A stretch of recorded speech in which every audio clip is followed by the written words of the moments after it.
Today, you are going to learn how to create a custom gradient in Canva that goes from red to yellow, but you can choose any colors that you like. I started off with a blank YouTube thumbnail. This technique must be done on a computer as it is not available yet on mobile devices.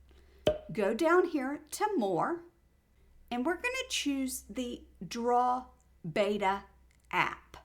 What we're going to do is use the marker and change the size up to about, well, you know what? All the way to 100. We're going to choose red to start and then color the page. We'll start off with the red and then we're going to go to the orange. I'm going to select the plus sign and then select the plus sign again to use this slider to choose the orange. And then we'll color the orange part.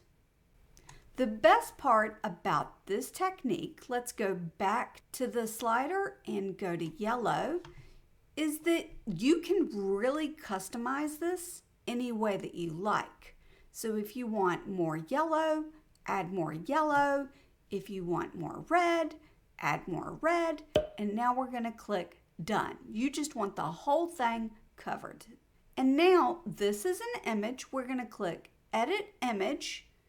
And we're going to make some adjustments. Click See All. The only adjustment we need to make is to the blur. We're going to take it all the way to 100.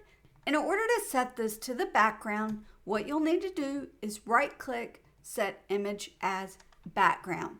And then you can download it like normal as a PNG to use in your thumbnails. You might be wondering how you can create a big, bold outline for your YouTube thumbnails like the Creator Classroom. Learn how to do that by clicking on this video on your screen right now. If you have any questions about today's tutorial, leave your questions in the comments. Make sure that you're subscribed, and I'll see you next time. Bye!